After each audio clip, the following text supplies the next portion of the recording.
Bonjour, moi je suis donc Lisa Bellinghausen, psychologue du travail et aujourd'hui docteur en psychologie. Mes domaines sur lesquels j'interviens, c'est autour des émotions et des compétences émotionnelles. C'était aussi notamment le sujet de ma thèse et peut-être pour certains d'entre vous, vous avez déjà eu l'occasion de me rencontrer. Je précise aussi que je suis allemande et que je vais probablement commettre des fautes de français dans ma présentation et je vous prie de m'en excuser déjà au préalable. Donc aujourd'hui, j'interviens sur les dynamiques de la violence et notamment la porte d'entrée, les dynamiques émotionnelles. Donc le thème était pour moi challengeant parce que c'est appliquer les émotions, les compétences émotionnelles à un autre domaine.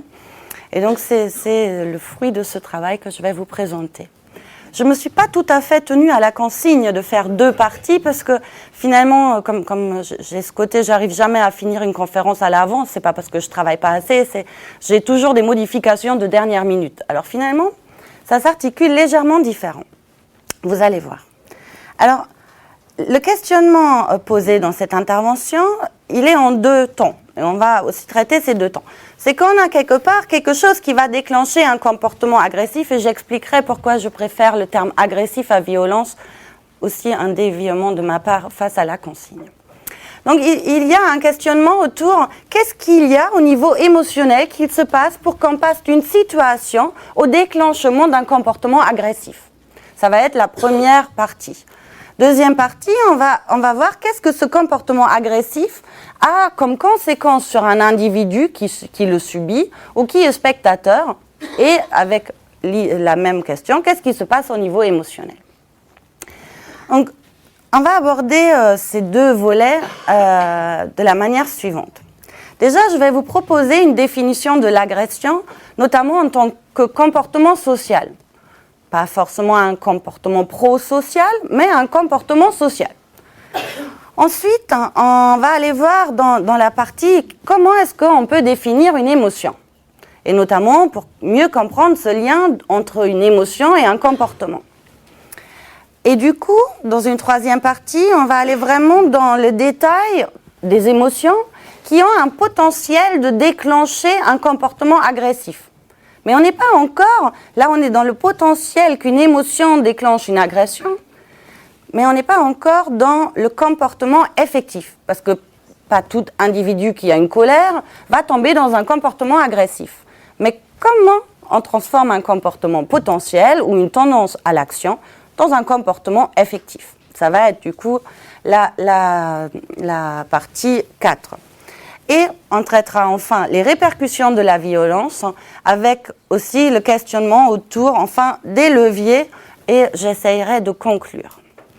Comme je suis l'intervenante de la fin de la journée et que vous avez déjà ingurgité, je crois, beaucoup d'informations, je vais essayer de faire en sorte qu'on fera des points d'étape comme ça, où on pourra du coup échanger et ça deviendra un peu plus interactif. En tous les cas, je l'espère, que du coup, on a des moments d'échange. On pourra par exemple faire après la définition de l'émotion un temps d'échange. Est-ce que les définitions étaient claires, etc.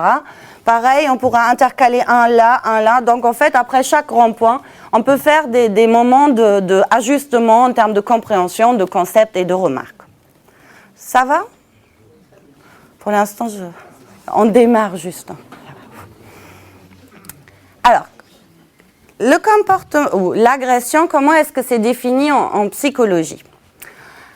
L'agression est un terme qui recouvre toute forme de comportement, nous dit-on, ayant pour but d'infliger un dommage à un autre organisme vivant lorsque ce dernier est motivé par le désir de ne pas subir un traitement pareil. Donc c'est un comportement dans le but d'infliger un dommage et la personne qui, entre guillemets, le subit, elle a envie de l'éviter. Pourquoi je retiens plutôt la définition, l'agression et pas forcément la violence? Donc ce qu'on observe, c'est que toutes les violences sont des agressions, mais pas toutes les agressions sont des violences. Qu'est-ce qui est la différence? La différence, c'est qu'une agression, on peut le considérer comme quelque chose d'adaptatif. L'individu, émetteur d'un comportement agressif, peut les mettre dans le souci de s'adapter à une situation. Et moi, je retiens ce point-là parce que je crois, notamment en travaillant avec des jeunes ou même les adultes, la majorité des violences ont cette dimension adaptative. Alors, je vous ai... l'exemple vient à un moment... Mauvais moment, il vient là. Je vous ai emmené un exemple. C'est en fait Winnicott, j'aime bien cet auteur, il nous dit... Il observait des professeurs qui bavardent et en fait, il dit « Savez-vous ce que cette fille a fait le trimestre dernier? Elle m'a apporté un bouquet de fleurs, ou de violettes plus précisément. Et je serais tombée dans le piège si je n'avais pas su qu'elle les avait volées dans le jardin, comportement agressif dans l'absolu. D'ailleurs, elle vole de l'argent et donne des bonbons aux autres enfants. » Donc on peut se poser la question d'une violence en termes de comportement adaptatif pour obtenir éventuellement de la reconnaissance ou autre chose. Donc c'était juste pour introduire, donc j'utiliserai les termes un peu interchangeables et je vais essayer de revenir en arrière. Non, c'est le mauvais sens. Il y a toujours de l'émotion face à un diaporama parce que ça peut activer. Alors, donc qu'est-ce que je retiens maintenant pour la suite de cette définition?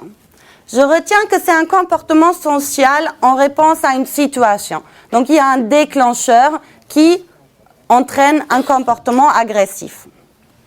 Je retiens que c'est quelque chose autour de l'intentionnalité, ce qui permet aussi, du coup, de différencier entre les comportements accidentels. Des fois, il y a des actes où on prête une intentionnalité, mais l'auteur de l'acte, en fait, il l'a fait accidentellement. Donc, il y a la notion d'intentionnalité. Puis, la notion de dommage, qui peut être physique et psychique, et qui est une conséquence de l'acte. Et bien sûr, l'agression implique de la part de la victime l'envie de l'éviter. Exemple de violence à l'école, je pense que vous connaissez bien les classifications et je n'ai pas forcément envie de rentrer dedans. Je vais juste en piquer un par-ci, par-là. Alors, l'absentéisme chronique, nous disent certains auteurs qui ont travaillé sur la violence à l'école, semble être un comportement d'agression, notamment verbal. Qu'est-ce que pourra motiver en termes émotionnels un absentéisme chronique? Peut-être la personne a peur d'un professeur. Peut-être elle est en colère et elle l'évite. Peut-être ce comportement va mettre la personne qui est victime quelque part de ce comportement dans un état émotionnel particulier. Et on pourra prendre comme ça chacun des exemples de ce recensement qui est bien sûr pas exhaustif, il y a plein de classifications qui existent, mais à chacun des exemples, on pourra se poser la question de quelle émotion est-ce qu'il y a derrière et qu'est-ce qu'il y a comme répercussion émotionnelle. Donc voilà la problématique, la petite introduction pour cette problématique. Donc tout comportement agressif est associé soit en amont ou en aval à des émotions. Du coup, je vais d'abord définir ce que c'est l'émotion. Et au fur et à mesure de cette définition, vous allez voir que la composante comportementale fait partie intégrative de ce qu'on nomme émotion. Alors, définissons l'émotion. L'émotion est un état affectif parmi d'autres. Dans la littérature, on recense 4. On a ce qu'on appelle les affects. L'affect, c'est un peu ce qu'on pourra rapprocher de la personnalité. C'est quelque chose de stable. Pour vous donner un exemple du domaine de l'agression, il y a des personnalités hostiles. Il y a des gens qui ont une tendance stable à évaluer l'environnement social, physique, comme hostile. Anne, elle en avait un peu parlé aussi de cette perception un peu dépressive du monde, par exemple. C'est des tendances stables de voir le monde. On a ce qu'on appelle l'humeur. L'humeur, c'est un état plus ou moins qui dure dans le temps. Et je crois en français, on dit des fois, on dit « je me suis levé du mauvais pied ». Là, vous êtes dans l'humeur. Ou « je me suis levé du bon pied ». On a le stress. Le stress, vous connaissez certainement ce concept. C'est quoi le stress? C'est un état affectif qui se manifeste quand j'ai beaucoup de contraintes qui pèsent sur moi. J'ai un manque de temps, j'ai des délais, des urgences, des imprévus, de l'incertitude, j'ai des dossiers à rendre, etc. Ça, c'est toutes les contraintes. Et de l'autre côté, j'ai pas assez de ressources pour y faire face. Donc, au niveau de la situation, c'est une situation particulière d'un déséquilibre entre les contraintes et les ressources.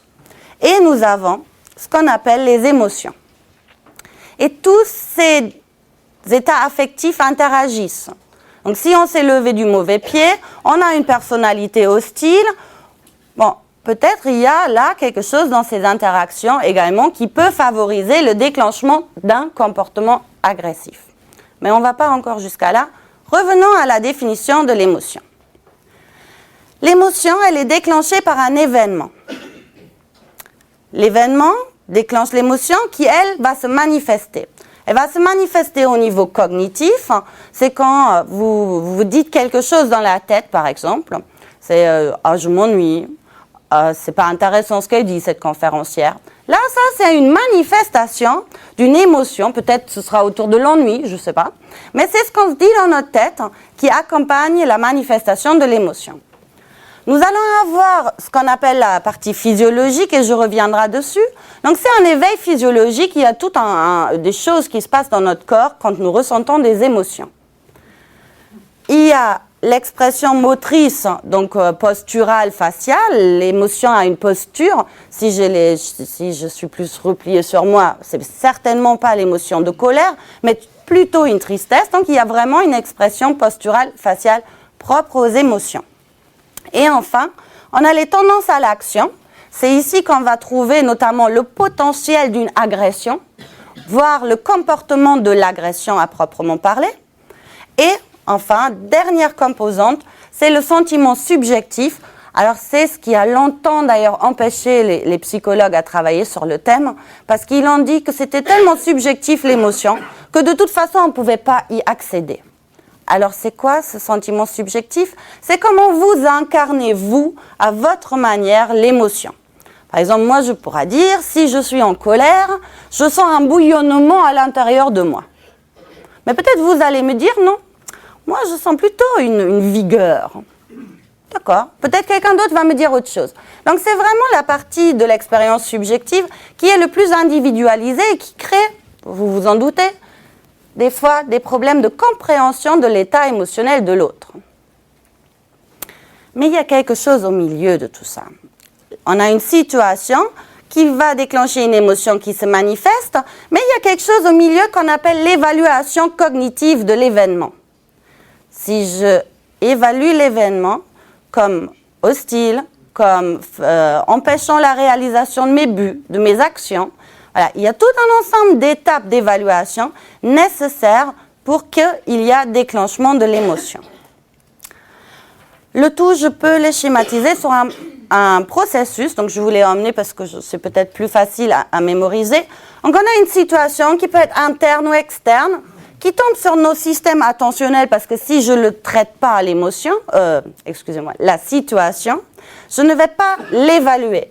Et c'est quand j'ai fait mes étapes d'évaluation que ça va déclencher une émotion qui, elle, aura donc la manifestation au travers les 5 composantes, dont la composante comportementale de l'agression qui va nous intéresser. Et je pourrais d'ailleurs ajouter la composante cognitive. La collègue, elle en a parlé avant, c'est tout ce qui est autour des pensées hostiles. Donc, quand on parlera d'agression, on est à ces niveaux-là. Je vais détailler un peu chacun de ces niveaux. Au niveau des principaux déclencheurs, qu'est-ce que nous avons? Nous avons des déclencheurs plutôt internes qui sont par exemple les besoins. Un besoin de reconnaissance, un besoin d'autonomie dans le travail, un besoin d'affiliation, on en a parlé tout à l'heure. Donc il y a tout un ensemble de besoins. Si ces besoins sont satisfaits ou pas, peut-être ça ne va pas déclencher les mêmes émotions. On va avoir la personnalité et les expériences. On a par exemple une personnalité hostile, une personnalité plutôt optimiste, empathique. C'est tout un ensemble de déclencheurs internes. Nous avons également les changements hormonaux, notamment intéressants dans la phase d'adolescence aussi. Après, bien sûr, quand je régule mes émotions, ça va déclencher également des émotions. Ça, c'est au niveau interne. Après, nous avons des éléments de déclencheurs externes qui sont, par exemple, l'environnement physique et social. Et donc, si je reprends l'idée de l'agression, parce que c'est quand même au cœur de notre intérêt aujourd'hui, la situation déclencheur de l'agression va comporter à la fois des éléments internes et des éléments externes pour qu'il y ait ce comportement qui va être déclenché. Santé. Donc, on est parti de la partie déclencheur. Pour qu'il y ait un comportement agressif, il faut qu'il y ait une situation déclencheur. Après, ça tombe sur mon attention et ensuite, je vais évaluer la situation. J'évalue de manière en fait assez systématique, malgré que c'est un processus complètement automatisé et rarement très conscient, parce que ça se déroule en des nanosecondes et c'est assez rare qu'on se observe en évaluant toutes les situations comme ça. Alors, comment est-ce qu'on évalue une situation? Première chose, c'est la nouveauté du stimulus. Est-ce qu'il est nouveau, je l'ai déjà rencontré ou pas? Est-ce qu'il arrive soudain ou est-ce que c'est familier? Est-ce que c'est la prédictibilité aussi qui rentre là en compte? Est-ce que je pouvais prévoir cet événement ou pas? L'étape après, c'est est-ce qu'il y a plaisir ou pas dans cette situation? Et par exemple, une personnalité hostile va avoir tendance à voir les choses d'une manière déplaisante.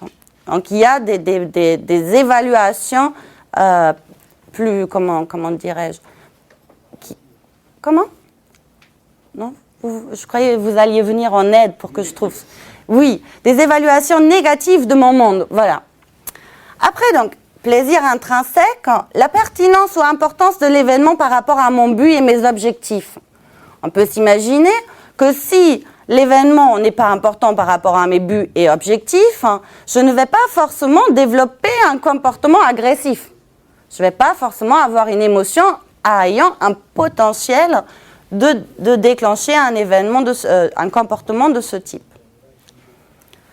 Après, j'ai une quatrième étape, c'est ma capacité à faire face à l'événement. Autrement dit, est-ce que j'ai du contrôle sur l'événement lui-même, mais aussi sur les conséquences potentielles que cet événement comporte.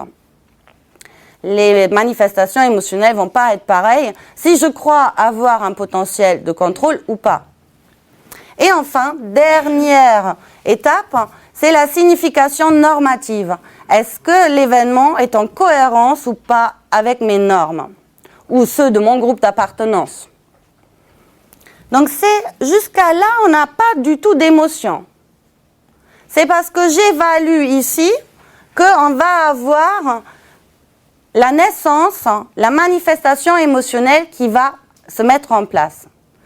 Et ces évaluations vont déterminer la nature, plaisante ou déplaisante de l'état émotionnel, ainsi que son intensité. Donc, ces évaluations vont déterminer si la personne va avoir une émotion déplaisante, par exemple la colère, le mépris, le dégoût, et à quelle intensité. Donc, quelque part, on peut déjà pressentir que ça détermine en partie au moins le déclenchement d'un comportement agressif. Je vous ai emmené les manifestations de la colère, parce que la colère est notamment une des émotions souvent associées à tout ce qui est des agressions. Donc, comment se manifeste la colère lorsqu'on l'a déclenchée grâce à nos évaluations cognitives? On va avoir au niveau cognitif des manifestations autour de « on m'empêche de faire ce que je veux faire », « je me suis fait insulter »,« je suis frustrée »,« ça ne me convient pas ». Donc si on a, et on peut continuer la liste, mais si on a des pensées comme ça, c'est autour de l'émotion de la colère. Après, on va avoir une activation neurophysiologique avec l'accélération du rythme cardiaque et respiratoire pour que l'oxygène est apporté aux muscles. Donc quel objectif? C'est préparer l'organisme à se battre.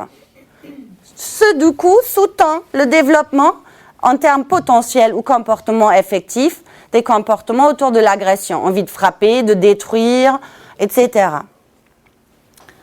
Après, on a ce qu'on appelle l'expérience subjective. Je vous ai déjà donné quelques éléments, bouillonnement, fureur, etc. Et puis, l'expression faciale posturale, j'aurais pu vous emmener une petite image, j'ai oublié, excusez-moi. Mais c'est autour, les sourcils sont tirés vers le bas ou froncés, je crois on dit aussi. Quand c'est une grande colère, on peut avoir les dents visibles. Voilà, peut-être. Hein. J'ai déjà vu quelqu'un grincer des dents de colère. C'était assez... Je me suis dit, peut-être d'abord réguler la colère avant de continuer à communiquer. Donc, c'était pour vous clarifier ce processus parce que quand on prend le comportement agressif, on est en fait à la manifestation comportementale du processus et au niveau des conséquences que ça va avoir sur nous ou sur les autres. Donc je vous ai emmené un exemple d'émotion pour une fois retracer l'intégralité du processus à travers une émotion. J'ai pris pour cause, parce qu'après on va traiter les émotions qui sont vraiment source potentielle de déclencher des comportements agressifs. Je vous ai emmené une qui est plutôt inhibitrice des comportements agressifs. Alors, au niveau de la peur, les déclencheurs, c'est autour de l'insécurité. Il y a un danger physique, psychique, moral pour moi ou pour mon groupe. Au niveau de l'attention, on va avoir une focalisation sur les aspects insécures de l'environnement. C'est des fois, on s'observe comme ça devient un focus tunnel, ou c'est ça qu'on dit en français, une vision tunnel, tunnelisée. Voilà. Là, vous voyez ça? Vous voyez votre vision se rétrécir, vous êtes dans la peur. Donc, au niveau attentionnel, ça va aussi solliciter de manière accrue les processus attentionnels pour trouver qu'est-ce qui pourra m'aider à sortir de ce danger. Au niveau de l'évaluation cognitive, donc nos 5 étapes, ça va être autour que déjà la situation est inconnue relativement. On va avoir l'évaluation d'une menace de mes buts et objectifs. On va avoir la mise en jeu des buts et des objectifs. Peut-être ça peut même être contraire à nos valeurs. Donc on pourra détailler comme ça chacune des étapes. La manifestation de la peur. Oui, j'ai choisi le chat parce que je me suis dit ça ne fait pas une trop grande identification et donc je ne vous ferai pas trop peur en fait, par contagion. Donc la manifestation de la peur, il y a le côté évaluation cognitive, donc il y a danger, quelque chose ne va pas, voilà. Menace ma personne, mon équipe. Évaluation au niveau de la manifestation cognitive. Le physiologique, le corps qui bat, peut-être des sueurs, etc., pour préparer le corps à affronter ce danger. En termes de comportement, et normalement je devais avoir... Ah, non, ça ne l'est pas. Donc, en comportement, ici, intéressamment, la peur, elle va nous amener à vouloir aller vers quelqu'un d'apaisant. Donc, c'est plutôt une tendance pas trop favorable à l'agression. On va essayer de se regrouper et de trouver des gens qui peuvent nous protéger de ce danger. Mais on peut aussi avoir le côté sidération, évitement sidération. Le visage de la peur, c'est les yeux grands ouverts parce que je dois checker l'environnement, ce qui va me tomber dessus. On a les sourcils levés du coup pour bien avoir les yeux ouverts, la bouche légèrement entrouverte, etc. Au niveau de l'expérience subjective, on va être autour de la notion d'appréhension, autour des sensations de danger et de menace. Ça va? D'accord. Ce qui est intéressant, et on ne l'a pas traité comme ça jusqu'alors, c'est les conséquences de ces émotions. Et on pourra le détailler pour plein d'émotions, et je vous en ai emmené ce détail-là pour les émotions potentiellement entraînant des comportements d'agression. Alors, les conséquences positives et négatives de la peur. Conséquences positives, on l'a déjà vu, c'est une émotion prosociale et ça va renforcer le groupe. Ça, c'est toujours un peu perturbateur. Après, ça nous conduit à chercher... Et oui, via l'émotion, tout à fait. Donc, on va avoir déjà, ça nous conduit à chercher des informations utiles pour résoudre cette situation. Aussi, ça, on l'a vu, ça renforce les liens entre personnes, inhibe les comportements agressifs et nous emmène à reconsidérer les risques. peut-être dans l'exemple que donnait ma collègue tout à l'heure, où elle disait qu'il y a c'était quoi, trouver toujours le truc le plus ouf, hein, c'est ça? Peut-être s'ils avaient un peu peur, ils n'iraient pas chercher chaque fois encore des choses plus fous. Donc, il y a certaines conséquences intéressantes de la peur qui pourront être inhibiteurs des comportements agressifs. Côté négatif, donc conséquences négatives, on va observer une restriction de la pensée, ce qui conduit en fait à considérer un nombre limité d'informations. On peut avoir aussi de la sidération. Donc ça, si je reprends le processus, on part d'une situation qui tombe sur notre attention, qui va être évaluée, qui se manifeste du coup l'émotion à travers les 5 composantes, dont le comportement, etc. Et on va avoir des conséquences qui peuvent être positives ou négatives. Que l'émotion en elle-même soit plaisante ou déplaisante. La joie peut avoir des conséquences assez négatives, autant qu'elle a des conséquences positives. Est-ce que ça va pour le processus ? Oui ? Alors, petit point aussi sur quoi ça sert les émotions. On a vu à travers l'exemple de la peur quand même qu'il y a des fonctions qu'on pourra dire. L'émotion a une fonction. L'émotion va nous informer. La peur nous informe qu'il y a danger. La colère va plutôt nous dire qu'il y a une insatisfaction de nos besoins ou une menace. Donc chaque émotion, comme ça, elle nous donne une information.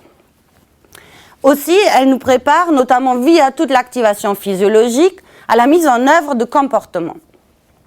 Donc en fait, on peut dire l'émotion, c'est un système de guidage de nos comportements.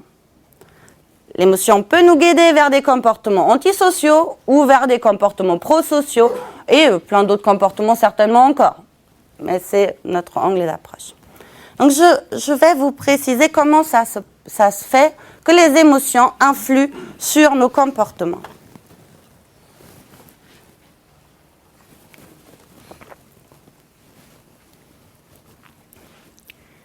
Alors vous connaissez certainement ce schéma-là. Les émotions, des fois, on me dit « Oh, les émotions, c'est au ventre. » Non, non, c'est dans notre tête. Alors, on a ici le schéma en trois parties de notre cerveau. On a là les fonctions reptiliennes, le cerveau reptilien au côté tronc cérébral. Donc, c'est la respiration, la faim, c'est toutes les fonctions végétatives. Ici, on a le cerveau plutôt néocortex, qui est autour de schématiquement du raisonnement. Et au milieu, on a l'émotion. Donc l'émotion se situe ici au niveau du système limbique. Pourquoi ce schéma, je le trouve assez chouette et assez pédagogique? Parce qu'il permet de visualiser que l'émotion va influencer directement notre néocortex, mais aussi jouer sur nos fonctions vitales et vice-versa. Allons un peu en détail dans ce système émotionnel. Plus précisément, l'émotion, elle est gérée ou elle siège dans un ensemble de glandes. C'est les glandes amygdaliennes ou les amygdales. Donc vous en avez plus d'amygdales, c'est pas grave, c'est pas les mêmes, je vous rassure. Ah, c'est quand même. Oh, pas que je vous active encore de la peur ou je sais pas. Je fais de la prévention. Donc, c'est un ensemble de petites glandes. Et on pourra aller un peu dans les détails, parce que par exemple, au niveau de l'amygdale basale, ce sera plutôt la peur. Au niveau de l'amygdale, je ne sais pas, ce sera peut-être plutôt une autre. Mais ce n'est pas très intéressant, parce que rarement, on sent l'activation de notre amygdale basale et on se dit « Oh, mon amygdale basale est allumée, donc j'ai de la peur ». C'est pas tout à fait ça. Par contre, ce qui est intéressant à retenir, et je vous le verrai encore sur un autre schéma après, c'est qu'ici, il y a un autre petit truc, c'est l'hippocampe. Et l'hippocampe, c'est impliqué dans tout ce qui est aussi de l'ordre de la mémorisation, des contextes, etc. Donc, l'émotion intervient, et elle est directement à côté de tout ce qu'on appelle les mémorisations.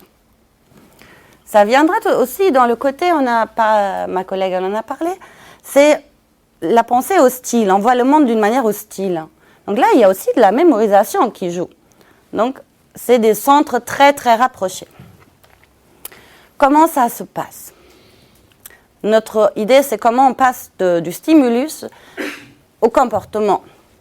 Alors le stimulus émotionnel, il va arriver sur une petite glande qu'on appelle le thalamus sensoriel. De là, lui, il l'envoie au cortex, donc cette partie plutôt frontale, pour qu'il y a l'association qui se fait, il y a tout un ensemble de traitements. Et c'est là on a le traitement objet, concept et contexte, et l'amygdale va les intégrer et générer une réponse émotionnelle. Jusqu'à là, ça va. Parce que si ça passe par le néocortex, il y a le contrôle de soi. Donc comme je me contrôle, pas de comportement agressif. Tout va bien. Comme je perçois les conséquences de mes actes, je vais réguler cet impact émotionnel. C'est aussi le siège de l'attention, de la régulation des comportements, prise de décision. Donc là, en fait, le stimulus émotionnel, il passe par là, ce qui filtre, en fait, et module la réponse émotionnelle de la sortie. Sauf que, il y a aussi une voie courte. Et cette voie courte, elle emmène en fait le stimulus au thalamus et elle part à l'amygdale et elle produit la réponse. Donc en fait, elle court-circuite notre siège du raisonnement. Et elle est 2 fois plus rapide. Des fois, ça peut être adapté. Et des fois, c'est pas tout à fait adapté. Et vous m'excusez pour la vieillesse de l'image, ça fait quand même un certain temps, mais je trouve que c'est un bel exemple de cette voie peut-être courte. Quoi retenir de tout ça? C'est qu'on a une émotion et elle est intimement liée, elle affecte et module et impacte de manière très claire nos cognitions, nos pensées, mais aussi nos comportements. Donc, lien avec agression, c'est l'émotion impacte notre comportement en termes d'agression et nos cognitions en termes de pensée hostile, si je dois schématiser. Donc maintenant, on arrive à ce que je pense vous intéresse le plus. Quelles sont les émotions qui sont potentiellement déclencheurs de comportements agressifs? Pour là, ça va? Vous êtes maintenant spécialiste de la définition de l'émotion? Oui, ça va, tout retenu.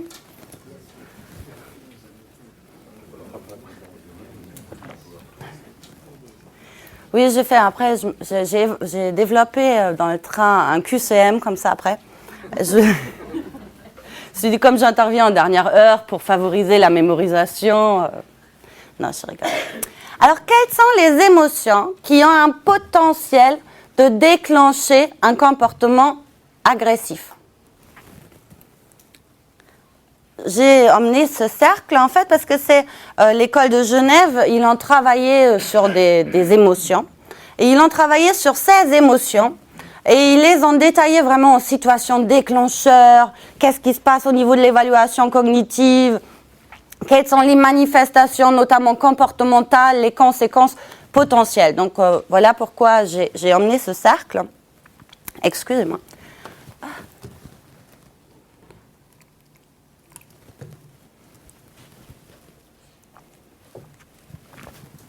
Et si ça vous intéresse, j'ai pas fait de bibliographie, mais je peux la faire et je vous mettrai dedans les sources de ce cercle, parce que ça peut être intéressant parce qu'il existe le détail pour les 16.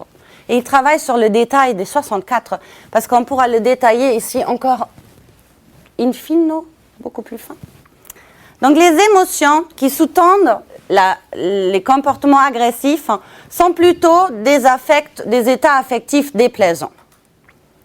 Vous avez peut-être des hypothèses?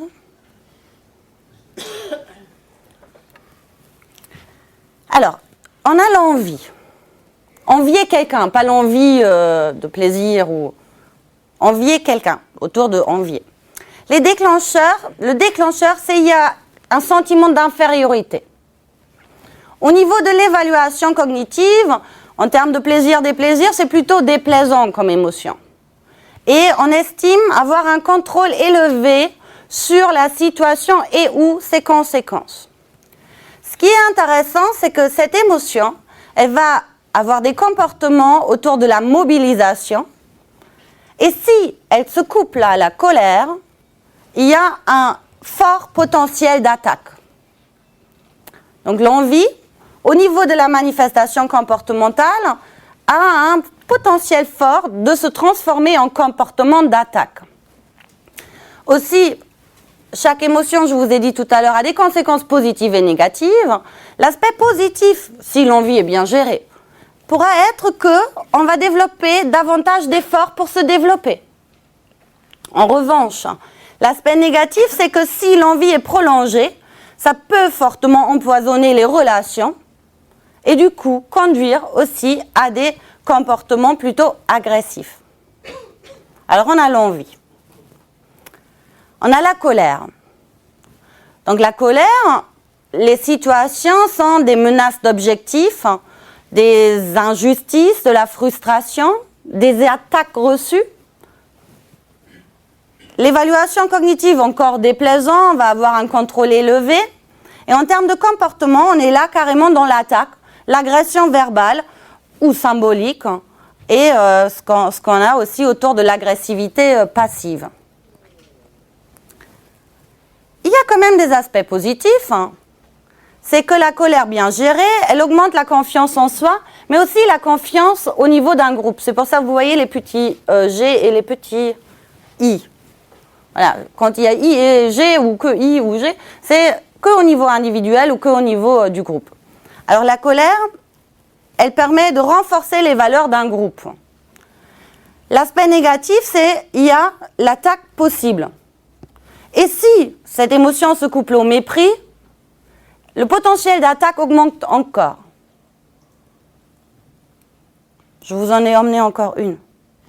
J'en ai 5 au total, si je me trompe. Je ne dis pas trop exhaustif non plus. Le mépris. Situation déclencheur, il y a une attaque morale ou physique perçue comme injuste. Le comportement, c'est plutôt de l'agression indirecte, à la différence de la colère. Et puis, ça maintient la conformité du groupe, mais ça augmente aussi le stéréotypage des autres groupes. Donc, ce qui peut aussi peut-être être un des éléments pour comprendre des dynamiques des eux et des nous, en termes d'opposition entre groupes. Alors ça, c'était le mépris. Je vous ai emmené aussi le dégoût. Dégoût, c'est généralement, j'ai oublié le déclencheur, veuillez m'en excuser. Le déclencheur du dégoût, c'est quelque chose qui est soit, quand par exemple la nourriture ou une odeur, elle est désagréable, quelque chose comme ça. Mais ça peut être aussi, on est dégoûté du comportement de quelqu'un. Ça a été un comportement contraire à nos normes et nos valeurs. Donc c'est autour de la 5e évaluation de la signification normative. Quand il y a dégoût, ça peut être contraire à nos valeurs. Donc, le comportement associé au dégoût, c'est le rejet. Mais si le dégoût se couple à la colère, il y a naissance d'un potentiel d'attaque, voire de destruction. Et on a comme conséquence positive que ça signale de changer d'attitude. Par exemple, vous êtes face dans un resto, on vous en amène un plat et il vous dégoûte, vous changez d'attitude, vous ne le mangez pas. Et ça fonctionne pareil entre humains, normalement, si on régule et on obtient l'aspect positif, la conséquence positive. Et puis, l'aspect négatif, il y a le risque du rejet du groupe, ce qui peut également contenir un potentiel agressif en retour. Et une dernière émotion, la honte. La honte, elle est autour des déclencheurs d'une humiliation. On est autour d'un sentiment d'incompétence, de menace en tous les cas, une menace perçue pour l'estime de soi. Et ça donne plutôt envie de disparaître et d'éviter. Sauf que cette menace de soi, les individus qui expérimentent fréquemment la honte ont tendance à l'attribuer, en fait la cause de cette menace, ils vont l'attribuer aux autres. Et là, il y a naissance de colère. Et là, il y a un potentiel d'attaque qui s'installe. Donc c'est parce que l'individu qui a honte attribue à l'autre la responsabilité de cette baisse temporaire de l'estime de soi, qu'il y a un potentiel de colère qui est déclenché, qui lui entraîne proportionnellement et potentiellement des comportements d'agression. Ça va, ces dynamiques-là? J'ai essayé d'en prendre quelques exemples pour bien illustrer ces potentiels, parce qu'on n'est pas encore dans l'acte agressif. C'est juste, on a ce type d'émotions qui ont le potentiel de déclencher des actes agressifs, des comportements agressifs. Comment?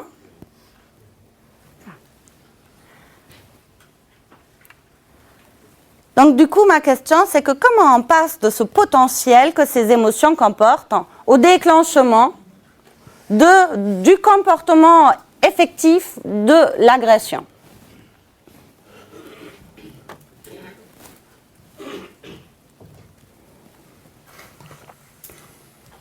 Alors pour aborder cette problématique, on va s'intéresser notamment à l'expérience émotionnelle, qui est, qu'on pourra dire, par rapport à la conférence tout à l'heure, la toile de fond de notre socialisation émotionnelle. Je pourrais l'exprimer comme ça, peut-être ça va devenir un peu plus clair au cours des diapositives.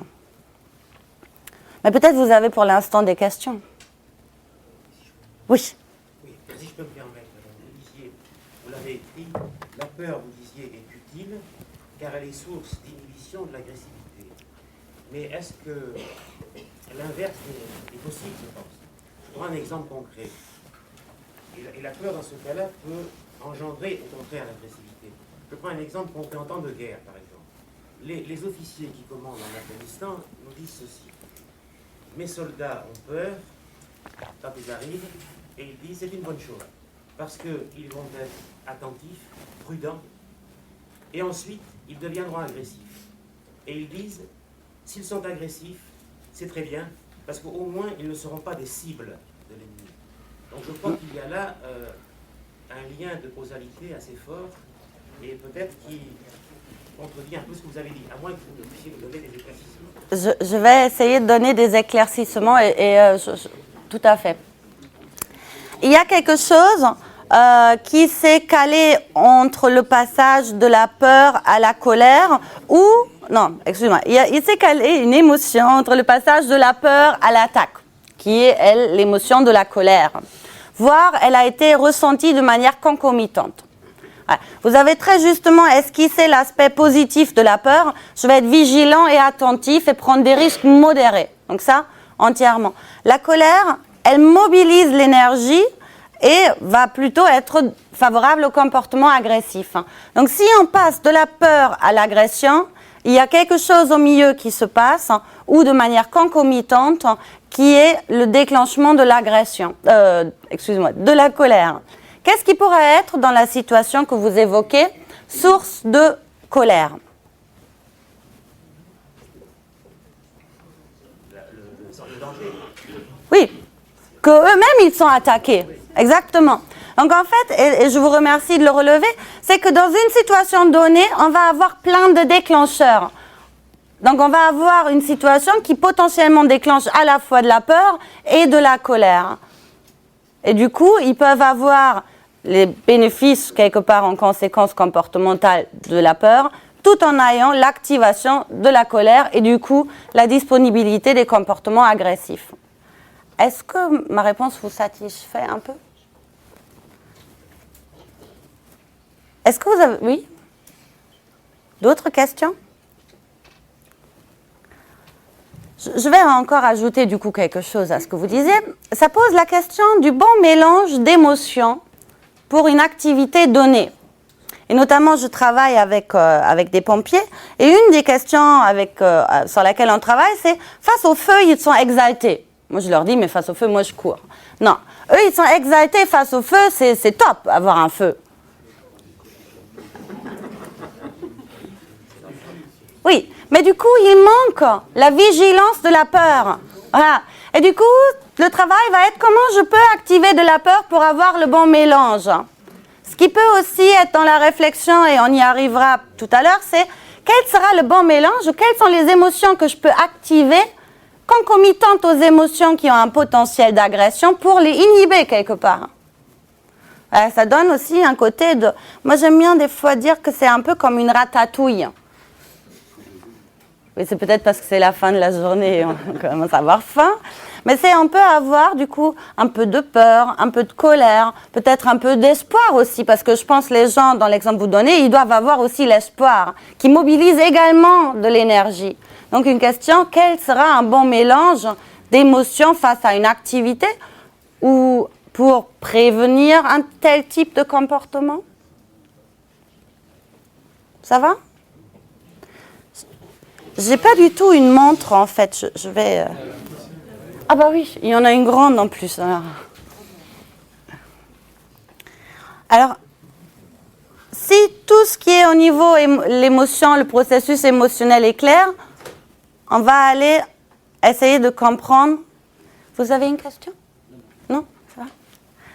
On va essayer de comprendre qu'est-ce qui est la toile de fond quelque part qui va faire qu'on va passer du potentiel comportemental vraiment au comportement.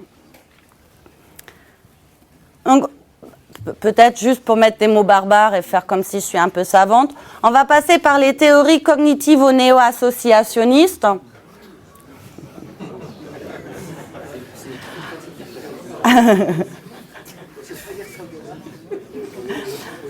On va aller dans l'expérience émotionnelle et on va regarder... On va regarder comment, en fait, se construisent et renforcent les réseaux qui sous-tendent l'expérience émotionnelle. Et là, on fera un petit tour dans les théories d'apprentissage, mais que je pense que vous connaissez très bien. Donc, c'est vraiment une partie très, très réduite. Alors, les théories cognitivo-néo-associationnistes, en fait, j'ai trouvé un nom un peu plus facile. C'est les réseaux associatifs de l'agression. Je les traduis un peu comme ça. Qu'est-ce que c'est? Alors, l'idée sous-jacente, c'est qu'en fait, les états émotionnels, ils résulteraient de l'activation d'un réseau associatif qui est autour de sentiments, mais aussi de tout ce qui est réaction physiologique, motrice et des pensées, des souvenirs. Donc, c'est parce que j'ai l'événement auquel je suis confrontée active tout un réseau associatif qu'il y a une prédominance vers un état émotionnel donné. Je vais essayer de le exemplifier à travers un exemple non émotionnel. Un moineau. Ça vous active quoi? Oiseau. Ouais, ça a un grand nœud. Après, ça active quoi? Vous n'êtes pas très créatif, c'est parce que c'est la fin de la journée en fait. J'aurais peut-être pas dû dire moineau. Petit, léger, oui. Liberté, d'accord. Peut-être aussi c'est pas un rapace. Hein. Peut-être c'est plutôt le printemps que l'hiver. Et que si après on va dans liberté, ça va activer un autre réseau. Peut-être liberté, égalité, je ne sais pas. Peut-être ça active liberté, j'ai une voiture, je peux me déplacer comme je veux.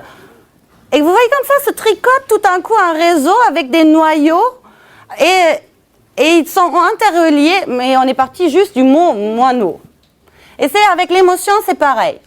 Donc l'émotion on va avoir des nœuds émotionnels qui vont être insérés dans des toiles, si je puis dire, de souvenirs, d'expériences physiologiques, comportementaux, qui créent la toile de fond de tout ça. La complexité de la chose, c'est ce qu'on venait de voir, c'est un réseau peut activer des sous-systèmes de réseau et en activer carrément d'autres réseaux. Vous me suivez encore, ça va? Du coup, se pose la question, en fait, quand on parle notamment de comportement agressif, de la propagation au sein de ces réseaux associatifs et je pourrais dire, jusqu'à où ils sont riches. Quand on a eu tout à l'heure, Anne, elle disait qu'on a des personnes qui perçoivent la société, l'environnement comme hostile et dépressif. Ils ont un réseau très développé, associatif, très développé sur ce thème-là. On pourra peut-être interroger leur réseau autour de la joie et il sera beaucoup plus pauvre. Certainement d'ailleurs. Et donc, l'activation d'une partie du réseau peut activer des sous-ensembles avec une intensité différente, mais il y a aussi des fois l'inverse. Alors là, ce sera plus faible, mais il y a aussi l'inverse où l'activation d'un seul des sous-systèmes peut entraîner et se propager à une force qui active tout un autre système de ce réseau. La particularité, c'est que ça va du coup fonctionner comme une amorce.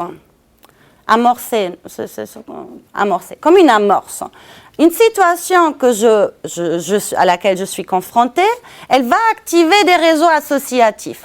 Et du coup, comme si ça active le réseau associatif autour de la colère, avec les comportements d'attaque, etc., ce réseau va amorcer ma manière de vivre l'état émotionnel dans la situation de donner et du coup augmenter fortement la probabilité du déclenchement d'un acte agressif, de la transformation de cette émotion en comportement. Ça va ? Du coup, je l'ai déjà introduit, c'est comment ça se passe, ces effets associatifs avec l'affect négatif. Très schématiquement, donc, on a un événement aversif qui va générer un ensemble d'affects négatifs et il y a deux sous-systèmes d'association, de réseaux associatifs qui sont activés. Système fight or flight. Le problème, c'est que c'était peut-être adapté quand on vivait dans les grottes d'avoir ce binomisme, non, ça se dit pas, cette catégorisation en j'attaque ou je fuis. Mais aujourd'hui, dans la majorité des situations quotidiennes, on a peut-être tout un panel entre je me bats ou je fuis la situation. Mais revenons à la question. Les réseaux associatifs, on a deux grands réseaux face à un événement aversif. C'est est-ce que je le fuis? Et là, l'émotion sous-tendant, c'est la peur. Ou est-ce que j'attaque? Et là, le réseau sous-tendant, c'est autour de la colère. Du coup, qu'est-ce qui fait que je tranche plutôt pour ce réseau-là ou sur celui-là? Et donc là, on a, dans la littérature, on trouve des facteurs génétiques et neurophysiologiques. C'est par exemple, si on a un éveil physiologique très important, le déclenchement pour l'un ou l'autre des réseaux va être plus probable. Activation physiologique très importante, on va être plutôt dans le côté colère, attaque. Les éléments situationnels et les acquis. C'est l'impact du réseau. Si j'ai acquis les comportements de l'agression autour de la colère, de l'attaque, ça va être le réseau activé. Et puis, on a l'intensité des sensations négatives. Plus c'est intense, plus il y a probabilité qu'il y a colère, pensée hostile, etc. D'où un des enjeux, et on viendra plus tard dessus, mais réguler l'émotion qui comporte un potentiel d'agression avant qu'elle atteigne des fortes intensités. C'est un des leviers, tant chez soi d'ailleurs que chez les autres. Je l'ai schématisé. Ah, ma flèche, elle s'est décalée. Alors, on a l'événement aversif qui déclenche de l'affect négatif. Il y a quelque chose de très rapide qui, du coup, au niveau des associations basiques, et là, vous vous rappelez de mon schéma de tout à l'heure avec les aires associatives, c'est là que ça se passe. Donc, il y a une association très rapide qui fait qu'on va trancher donc, pour les tendances à la fuite ou pour le réseau des tendances à l'attaque. Et ce n'est que dans un temps après que cette tendance est engagée que l'émotion va être quelque part vraiment différenciée pour conduire par les processus supérieurs, créer vraiment le déploiement réel de l'émotion, avec tout l'impact comportemental qu'on a vu. Donc, pour aller encore un peu plus loin, parce que maintenant qu'on voit la toile de fond, c'est ces réseaux associatifs. C'est comment ce réseau associatif va du coup déterminer quelque part notre expérience émotionnelle. Parce que tout individu qui a colère ne va pas le transformer en attaque, et même des gens dans des situations aversives vont des fois avoir plus de la tristesse. Donc là, on va encore un peu plus loin dans ce concept. Donc on l'a déjà vu, cette idée-là, que l'expérience émotionnelle est le résultat d'une élaboration cognitive qui relie donc les entrées sensorielles aux idées, aux souvenirs et aux conceptions prototypiques de ce que l'individu a à sa disposition pour, comment dire, vivre une émotion à un moment donné.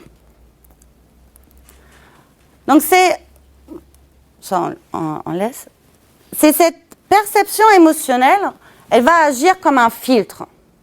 Du coup, je vais avoir une sorte de lunette sur mes yeux et voir la situation uniquement à travers cette lecture-là. Du coup, tout ce qui est idées, souvenirs, sentiments, comportements qui sont incompatibles avec la perception émotionnelle que j'ai de cette situation, ils ne vont pas émerger à ma conscience. Par exemple, pour la colère, on pourra avoir le filtre qui, du coup, inhibe tout ce qui est résolution positive de conflits, négociation, compromis. Et il y a inhibition de cela face à cette activation du réseau et via l'expérience émotionnelle autour de l'émotion, du comportement d'attaque, de l'injustice perçue, etc.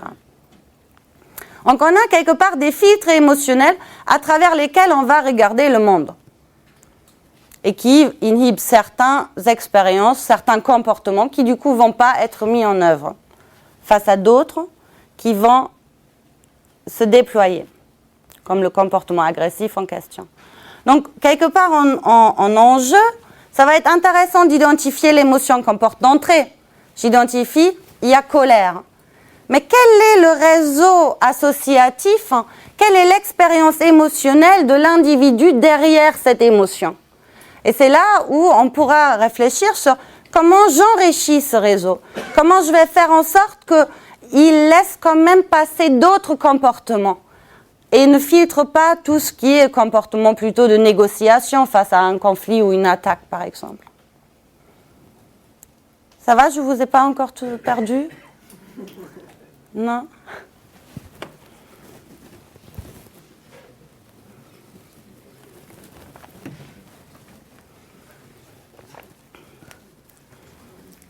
Donc du coup, comment est-ce que se forge ce réseau et comment il se maintient en fait. Et là, c'est les théories de l'apprentissage, je pense que vous connaissez très bien. Donc j'ai juste, parce que je ne savais pas où placer, et j'aime bien Winnicott comme vous l'avez peut-être constaté, et je voulais placer cette phrase. Donc j'ai trouvé à la placer ici. C'est l'enjeu quelque part quand on regarde comment se construisent ces réseaux-là. Et j'ai repris la phrase de Winnicott, il dit « La vie de l'homme est essentiellement fondée sur deux éléments, l'amour et la haine. » Et j'avais une deuxième phrase, mais il n'y avait pas assez de place. Il dit « On observe déjà chez le nourrisson tout le déploiement de ces deux pulsions. » Et donc en fait, je trouvais ça intéressant pour l'introduction de cette question de l'apprentissage. C'est en fait, il y a un processus d'apprendre quand c'est important d'agresser et la manière d'agresser et de ne pas agresser. Autant que c'est important d'apprendre quand est-ce et comment est-ce qu'on va aimer quelqu'un. C'est peut-être pas l'inconnu dans la rue, il pourra recevoir ça comme une agression, mais c'est comment ça s'apprend. Et en fait, on pourra se dire quelque part que l'agression est peut-être un défaut d'apprentissage, quelque part un déficit d'apprentissage d'autres comportements. Peut-être. Alors l'apprentissage, je ne vous apprends rien, mais l'apprentissage de l'agression, comme tout autre apprentissage, passe par le biais de l'observation et de l'imitation. Notamment, quand on parle d'agression, des manières de gérer des conflits de façon agressive. Et là, bien sûr, rentrent fortement en compte les pairs et les médias aussi, et tout ce qui est les adultes. Donc c'est de l'observation par modeling, l'observation de la violence, qui développe en fait et contribue au développement des croyances normatives et des schémas d'agression, de notre fameux réseau associatif qu'on vient de voir avant. C'est par ce biais d'apprentissage qui va se forger et se développer. Ça va déterminer sa richesse de ce réseau. Et donc il y a un fort rôle des parents, des pairs, des voisins et des médias dans la formation de ces croyances. Et on a d'ailleurs observé, mais peut-être vous connaissez la télévision avec tout ce qui est comme agression montrée aujourd'hui à la télévision, ça augmente les comportements agressifs chez les gens en fonction de la fréquence avec laquelle ils voient des scènes violentes. Ça désensibilise peut-être et du coup il y a augmentation, ça enrichit les réseaux associatifs autour de ça et il y a augmentation de ce qu'on appelle les comportements violents et agressifs. Donc dans l'inverse, l'observation est essentielle pour apprendre l'agression, mais aussi pour apprendre d'autres comportements. Et ce qui est cet effet, il va être d'autant plus important que le comportement est récompensé. Donc si on observe un comportement violent, une manière agressive de résoudre un conflit, si cette manière de faire elle est récompensée, dans notre réseau associatif, on va y mettre de l'émotion plaisante. Et là, ça va d'autant plus se maintenir et rester imprégné notre réseau. Et on voit bien des fois dans la société comment des actes de violence sont récompensés. Par exemple, très con, mais dans le métro, quelqu'un qui bouscule et il obtient sa place, il est récompensé. Mais c'est jusqu'à des petits trucs comme ça, je vous prends des petits trucs, mais c'est des choses de la vie quotidienne où on enrichit et on voit la récompense de comportements agressifs, sans parler. Moi, j'adore les séries parce qu'en fait, je vous fais une confidence, c'est une petite transgression, mais c'est en fait, vous voyez des gens qui régulent complètement mal leurs émotions. Dans les séries télévisées, c'est il y a conflit, ils vont se crier dessus, ils vont se battre et après ils se tapent sur l'épaule et tout va bien. C'est assez intéressant en termes de lecture, de régulation émotionnelle et de voir comment ces formes de violence sont récompensées. Donc, si on associe des émotions positives à ces types d'apprentissage, ça va renforcer l'ancrage. Et ça marche bien sûr aussi dans l'autre sens, face à des comportements prosociaux. Et on arrive à la partie répercussion. Je vois qu'en fait, on a bien du temps pour notre discussion. Non, j'ai eu peur d'avoir trop de slides. Alors, c'est mon niveau de mon émotion, l'intensité baisse.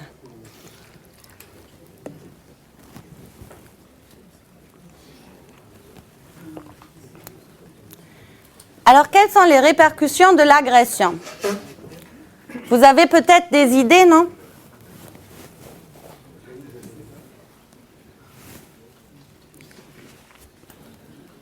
Non ? Comment ? C'est ce qu'on vit tous les jours. Oui, et ça vous active quoi ? D'être ici. De là ? D'être ici. C'est régulation par augmenter mes ressources de faire face. Oui. Ouais, entièrement. Et en termes émotionnels, il y a des choses avant ? Ben, je vais lever le secret. Vous êtes très participatif là à cette heure tardive. Souvent vivre la situation de ne pas être en mesure de faire face. Exactement ça. Entièrement. Et pourquoi on a souvent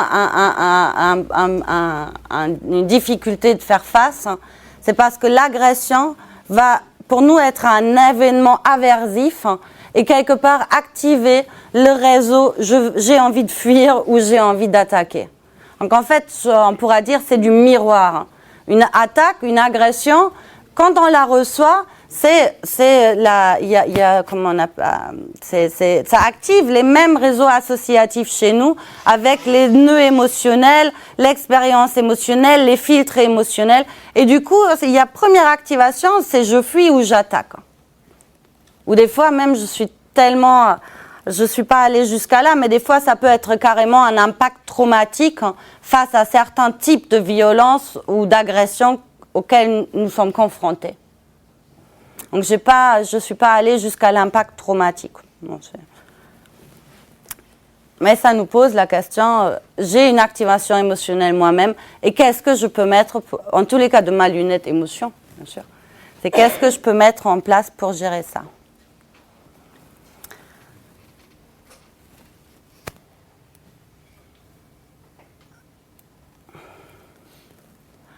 Donc, la probabilité de réagir avec l'agression, ou je peux ajouter avec la fuite, à une attaque, elle est présente parce que l'attaque que je subis, l'agression que je subis, ou que je suis spectateur des fois, elle active chez moi les réseaux associatifs et un état de stress pour être un peu plus généralisé, ou des émotions. Donc ça requiert une régulation de notre part pour sortir de ce « j'ai envie de fuir » ou d'attaquer et de mettre en œuvre d'autres types de comportements.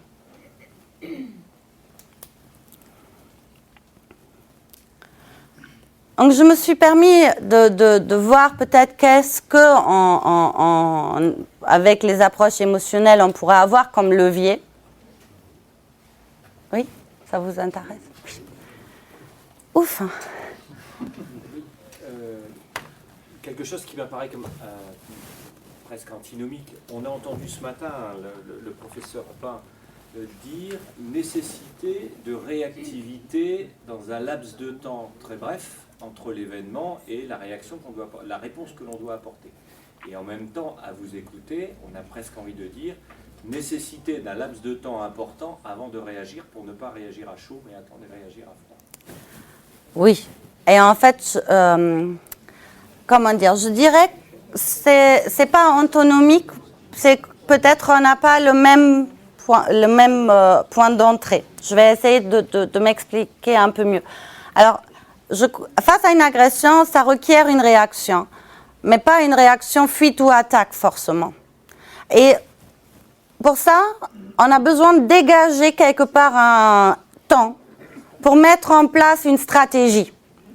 Et ce temps-là, si vous êtes entraîné, peut-être vous le réduisez à quelques secondes, peut-être si vous n'êtes pas entraîné, ça prend un peu plus de temps. Je ne sais pas. Après, ce qui est à peser, c'est quelle est la conséquence si je reporte pour ne pas réagir à chaud? Et quelle est celle si je réagis à chaud? Voilà. Mais je suis d'accord avec l'idée, face à l'agression, il y a une réaction relativement immédiate à avoir, mais avec quelles conséquences?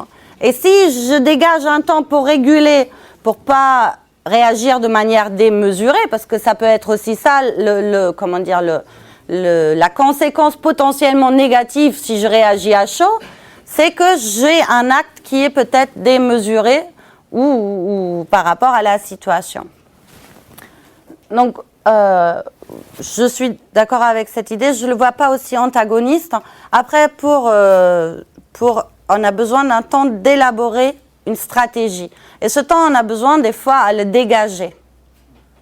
Voilà. Et comment après on dégage un temps pour ça? Donc ça va? C'est moins antagoniste? Alors j'ai réfléchi, je vous propose 2 pistes de réflexion. Et enfin, j'ai aussi une troisième, c'est d'autres techniques qui en référence à ça, mais je ne les détaillerai pas autant. Parce que je ne suis pas spécialiste et je ne me permettrai pas d'y aller beaucoup plus. Alors l'idée, ça peut être par exemple, comme on a ces activations de réseaux associatifs autour d'émotions, d'essayer d'activer d'autres réseaux d'émotions qui, eux, sont inhibiteurs, qui ont un effet inhibiteur face aux émotions comportant un potentiel agressif. Pour caricaturer, on a une colère avec un potentiel d'attaque, pourquoi pas essayer d'injecter un peu de joie?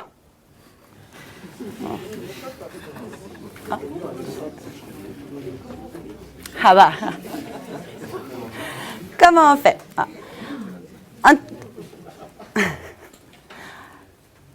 Ce que nous dit la littérature, ils disent que ces types d'émotions empêcheraient d'avoir du coup les comportements d'agression parce qu'il y a le fait que voir la victime en détresse peut peut activer chez l'individu qui l'a déclenché quelque part l'expérience, une réaction vicariante, donc vivre par substitution ce que l'autre vit, et du coup faire l'expérience en fait d'un état émotionnel négatif et avoir la réduction de l'attaque.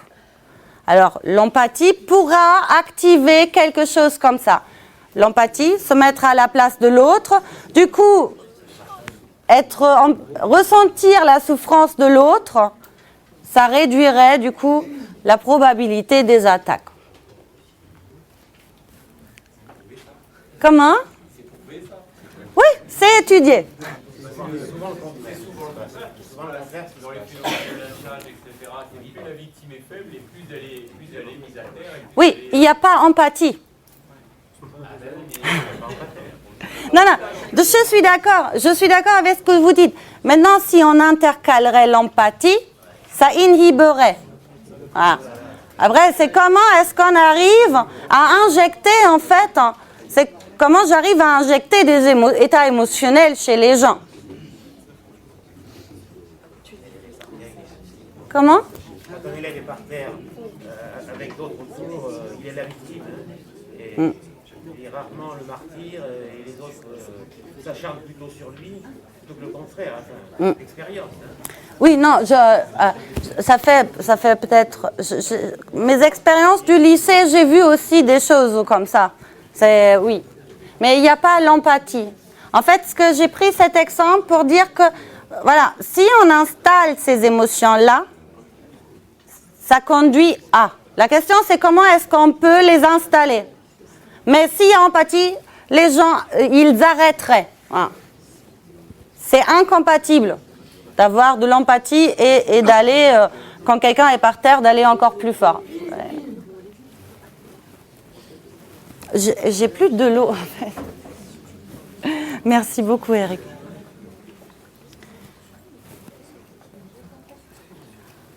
Donc ça, c'est un levier. Et il y a un autre, mais je n'ai pas réellement su le mettre sur un slide, mais qui est en référence. C'est on peut aussi, au fur et à mesure, enrichir les réseaux associatifs avec d'autres manières de réagir. Peut-être pas face à un conflit, le comportement d'attaque, mais un comportement de négociation. Donc, c'est sur cette toile de fond-là qu'on peut agir. Ah bah super. Merci beaucoup. Ça assèche de parler.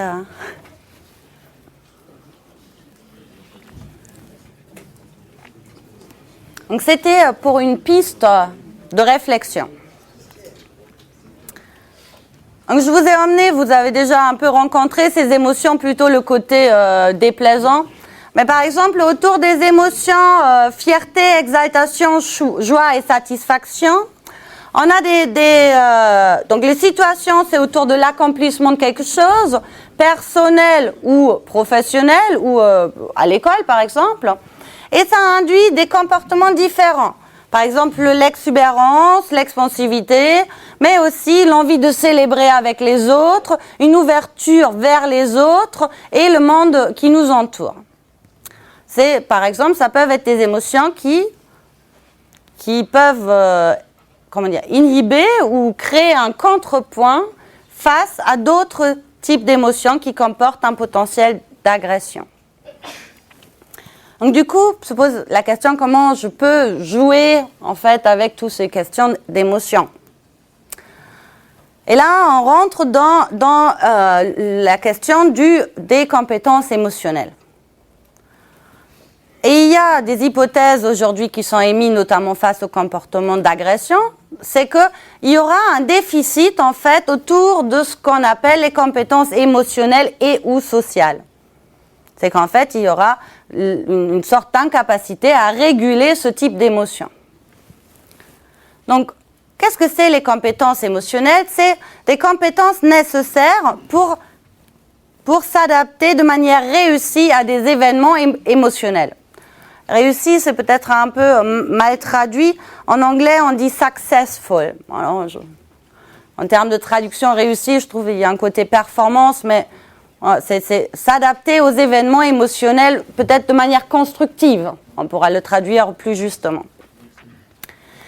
Et il y a une hypothèse forte aussi, c'est qu'on n'est pas tous égaux face à ces compétences. Via notamment nos apprentissages, on n'est pas tous, il y a des variabilités interindividuelles fortes aux situations émotionnelles vécues. Donc l'enjeu des compétences émotionnelles, c'est de réguler en fait l'impact de nos émotions sur nos comportements et nos raisonnements, voire carrément influer l'expérience émotionnelle que nous avons. Donc on a en termes de compétences émotionnelles deux grands pôles de compétences. On a le pôle des compétences émotionnelles analytiques. Ces compétences qui vont me permettre d'analyser l'impact de mes émotions sur les raisonnements et les comportements. Et le côté stratégique, c'est là où on va utiliser les émotions de manière stratégique pour augmenter, je dirais, le bien-être professionnel et la performance individuelle au niveau organisationnel. Bon, on peut décliner à différents niveaux pour créer des climats, des climats pro-sociaux, promouvoir les comportements de citoyenneté. Donc, on peut utiliser ces compétences de manière stratégique. Donc, qu'est-ce que c'est la régulation émotionnelle? Voilà. Donc, on a tous bien mémorisé notre processus de l'émotion. Les compétences émotionnelles vont agir sur ce que c'est l'émotion. Donc, on peut avoir la régulation émotionnelle qui a lieu à chaque niveau de notre processus émotionnel.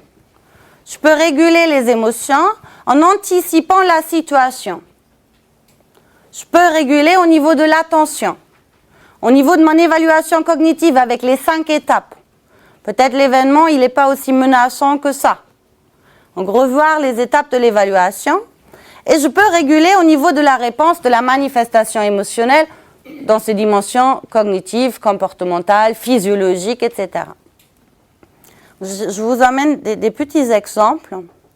Et après, c'est une question, je pense, comment vous pouvez l'ancrer, vous, concrètement, dans vos vécus. J'ai essayé, j'espère pas de manière abusive, des fois, de faire de la créativité et de voir comment ça pourra s'appliquer de manière plus précise. Au niveau de la situation, il y a des méthodes directes et des méthodes qu'on peut dire plutôt indirectes. Méthode directe, c'est je peux modifier la situation qui va être source d'émotions. Et aussi, je peux augmenter les chances de faire face.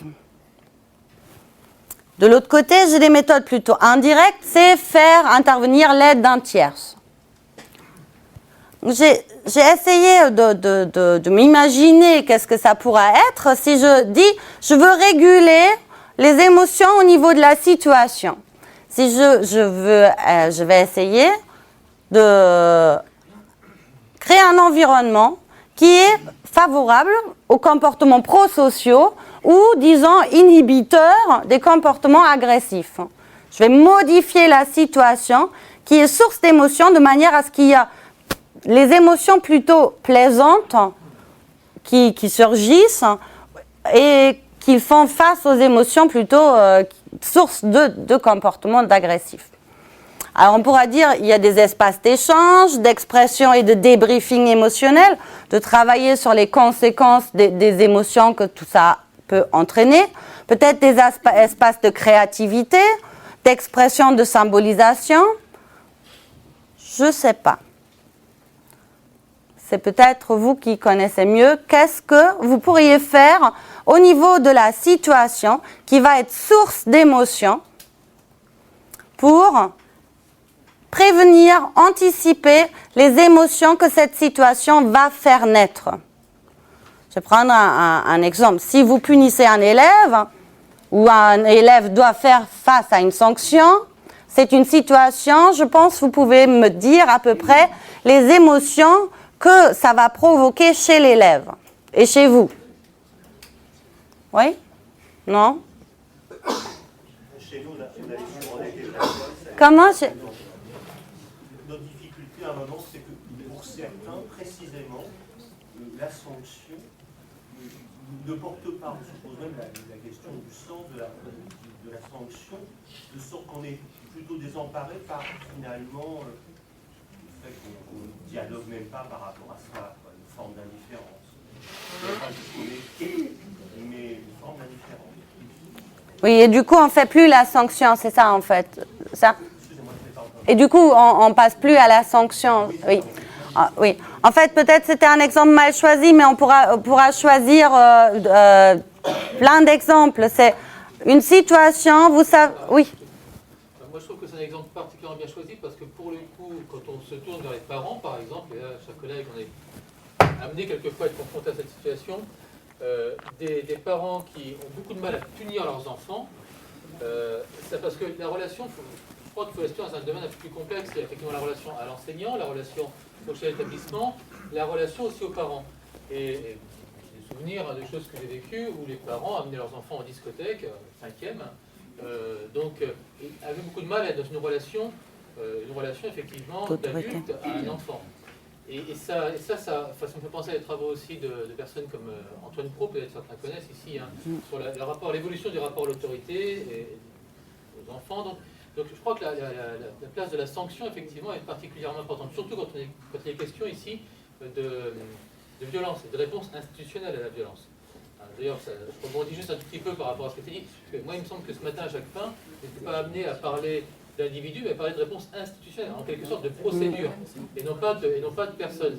Il était sur une logique un peu de droit administratif, si on va être un peu en termes de cadrage, alors que là, on est plus sur l'individu lui-même. On sait d'ailleurs que pour pouvoir être efficace dans une procédure, il faut aussi arriver à prendre de la distance par rapport à tout cela et arriver à être à peu près au calme. Donc, juste pour rebondir, je ne crois pas justement que cette question de la sanction et de la relation, enfin, alors peut-être que je vais interroger un peu loin, mais nous-mêmes, dans la relation qu'on a avec ses propres enfants, on ne peut pas forcément dire qu'on y prend du plaisir à les sanctionner. Néanmoins, on le fait quand même. Et, ou pas, mais il faut aussi situer ça par rapport au public que l'on accueille. Et quand des collègues évoquaient, je pense notamment au collègue de la Réunion qui est ici présent, il y a des logiques, effectivement, qui ne sont pas si faciles à démêler que... Et c'est... Je pense à la Réunion, parce que c'est un territoire que je connais un petit peu, un espace que... Mais c'est... Je crois vraiment que cette question du rapport est intéressante. Et peut-être pas le situer uniquement dans une relation duelle, sans tenir compte d'un contexte plus général. Alors si, en fait, l'enseignant, quand il punit, ça ne fait rien sur l'élève, peut-être parce que le rapport n'existe pas pour l'élève. Et qu'en revanche, pour lui, dans sa prestation, c'est un problème d'existence symbolique ou pas, physique, il est là, mais de toute façon, il n'a strictement aucune prise sur moi, parce que ma valorisation, et là on est sur les réflexions qu'on avait tout à l'heure, en termes de valorisation de tel ou tel espace, de tel ou tel milieu, tel ou tel groupe, et lui porteur, le regard de mes camarades est bien plus important dans le phénomène de bande, comme quoi les choses s'éclairent, est bien plus important que ce que l'enseignant me dit. Ou alors, moi, je fais, quoi qu'il en soit, je suis absolument insensible, ou je montre mon insensibilité, parce que c'est le regard de mes camarades qui m'apporte davantage. Voilà, je crois que là, il faut le saisir un peu. J'interviens en général assez peu, mais je pense que là, justement, on touche avec cette question de la sanction. Ça m'intéresse particulièrement, je vais vous dire pourquoi. En droit, on sait une règle particulière, c'est-à-dire que, en fait, une règle juridique, une norme juridique, n'existe que si c'est une règle de conduite assortie d'une sanction si ce n'est pas respecté. Et quand on réfléchit au droit, comme l'a fait le commissaire tout à l'heure, on ne peut pas s'empêcher de nourrir cela du problème de la sanction derrière. Donc c'est vrai qu'on réagit tous par rapport à des choses qui nous touchent plus ou moins, mais le droit n'est pas uniquement la définition de normes, c'est aussi la définition de sanctions si ces règles ne sont pas respectées. Par exemple, si on roule à plus de 50 en ville, on sait qu'on se fait sanctionner. Si on est en revanche sur simplement une norme, ce qui n'est pas respecté, c'est un conseil. Dans un établissement scolaire, je vous conseille de ne pas cracher sur le proviseur. Si c'est, voilà, ça pose, d'où la réaction tout à l'heure quand le commissaire évoquait ça. Une règle de droit, c'est pas uniquement ça, ça peut être plus complexe, mais en tout cas, fondamentalement, c'est quand même une norme assortie d'une sanction si ce n'est pas respecté. Les collègues juristes de la salle voient très certainement à quoi je fais référence très directement. Donc, et puis les autres aussi d'ailleurs, je pense. Là-dessus, il n'y a pas de... Mais je pense à notamment un livre de David Bishop qui s'appelle « Qu'est-ce qu'une règle de droit ?» Voilà, donc je pense que cette question de la sanction-là, telle qu'elle est posée, alors on a un volet évidemment ici émotionnel et un volet psychologique très net, mais ça ne peut pas être abordé comme ça, comme étant simplement un épiphénomène, alors que je crois que ça se situe au cœur de notre action, réellement. Parce que quand il est question de gestion de la violence, et quand il est question par exemple de jeunes qui rentrent et qui enfreignent les règles, eh bien, alors peut-être qu'on réagit tous différemment, mais c'est quand même comment je réagis face à ça, mais après quel type de sanctions je peux être amené à porter ou ne pas porter, qu'est-ce que je vais mobiliser ou pas mobiliser. Voilà. Et donc là, je crois qu'il y avait quelque chose effectivement qu'on ne pouvait pas balayer d'un revers de manche en disant simplement, écoutez, ça me paraît effectivement. Alors, je ne dis pas que ce que le collègue a dit, c'est pas juste, c'est tout à fait juste. Je pense qu'il faut simplement leur situer dans un contexte en se nourrissant de ce qui a été dit précédemment. Et en fait, je voulais ajouter, parce que du coup, ça m'a permis de rentrer en réflexion aussi là-dessus. Il y a peut-être un côté où, du coup, qu'est-ce que ça emmène dans les réseaux associatifs de l'enfant si en fait vous êtes lassé de faire la sanction, pour l'exemple que vous donniez. C'est quelque part, il y a une récompense positive. Si je dépasse assez souvent cette règle, finalement, il n'y a plus de sanction. Donc, quelque part, ça emmène à une récompense. Donc, un état affectif positif associé à cela. Et donc, ça, c'est comment dire, ce qu'il y a comme en jeu dedans, c'est que ça enrichit ce réseau associatif qui active ce type de comportement. En fait, derrière, il y a cette lassitude que... des fois, on a dit 30 fois une chose. Moi, je supervise des étudiants et des fois, c'est pas des étudiants. Mais des fois, ils respectent 30 fois pas les délais et c'est agaçant et je vais plus le rappeler. Mais du coup, c'est quelles conséquences derrière? Et c'est peut-être qu'elle va pas avoir son examen. Bon, c'est pas pareil. Mais pour les enfants, c'est des êtres plus en développement. Peut-être chez les étudiants, c'est déjà foutu. Non, vous m'excusez. Parce que je voulais dire, mais c'est très fatigant, je crois. Être enseignant, c'est, je pense, très fatigant parce que ça revient à ce que vous disiez aussi tout à l'heure. Ça requiert une réaction et assez immédiate en plus, parce que sinon on va développer ou laisser s'installer ou récompenser carrément un réseau associatif autour de certains comportements. Et je crois que ce soit par la sanction ou autre, autant aussi par la récompense quand c'était top, c'est de ne pas laisser passer. Hein. C'est ne pas laisser passer. En plus, comme il y a la question de l'exemplarité, parce que si on le laisse passer pour un enfant, comment un autre enfant pourra comprendre qu'il est puni pour une même chose, alors que celui-là n'est pas puni? Donc ça, c'est... Je pense que ça doit être assez fatigant de... Donc, émotion d'empathie. Mais en fait, la réflexion que je voulais amener avec réguler au niveau de la situation, c'est comment est-ce qu'en fait on peut... Vous connaissez des situations sources d'émotions, qui vont être sources d'émotions pour vous, pour les enseignants, pour les élèves. Vous connaissez en majorité ces situations. On peut réfléchir autour de quelle émotion ça active et anticiper ces émotions-là. Ce qui nous donne quand même une grande prise quelque part. Parce que si je sais ce que ça va activer, je peux aussi mettre en place des stratégies pour les contenir ou voire d'activer autre chose en parallèle.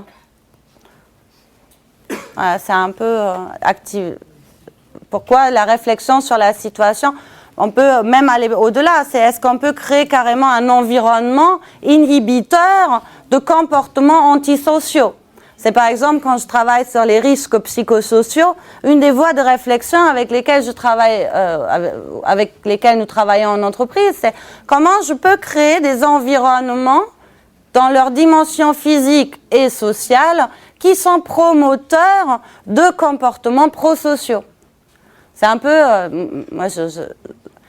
en fait, des fois, j'en ai marre de travailler sur la souffrance. Alors, je dis, on travaille sur le bien-être. Mais on travaille sur la même chose. Mais en fait, si on travaille sur le bien-être, on fait de la prévention de la souffrance. Si on travaille sur la situation et comment on peut créer des situations sources de citoyenneté et de comportements prosociaux, on va aussi agir sur les comportements agressifs et les situations sources de comportements antisociaux. Donc c'était pour ça l'exemple de la situation. Donc comme vous vous en doutez, on peut réguler aussi au niveau de l'attention. On a vu notre processus, donc on peut réguler également au niveau de l'attention qu'on porte à la situation. Il y a deux grandes possibilités. Il y a le côté régulation en interne. Je peux penser à quelque chose d'agréable plutôt à ce qui vient de se passer. Qu'est-ce que ça peut m'apporter, cette régulation? Je suis face à un comportement violent. Moi, je sens une colère monter. Pour la court-circuiter, moi, ma colère, l'intensité qui s'active, je peux penser en quelques millisecondes à quelque chose de très agréable que j'ai vécu et ça va apaiser la montée en intensité de ma colère, me donnant une plus grande disponibilité pour développer une autre stratégie. Et ça apaise. C'est un peu, voilà, des techniques, ça va du coup apaiser, activer un autre état en complémentarité. Donc on peut utiliser des méthodes en interne. Et on peut l'utiliser aussi face à l'autre. Hein. Toutes les méthodes que je décris, on peut les appliquer à soi et à l'autre. Et après, au niveau groupal, ça marche aussi des fois. Moi, j'ai fait une fois, voilà, c'est activité externe, mais j'ai fait une fois un exercice, en fait, vous connaissez certainement, c'est le prise de décision. Vous êtes, votre avion a craché, vous tombez dans l'Arctique, il fait froid, vous êtes mouillé, et vous avez réussi à sauver quelque chose pour survivre.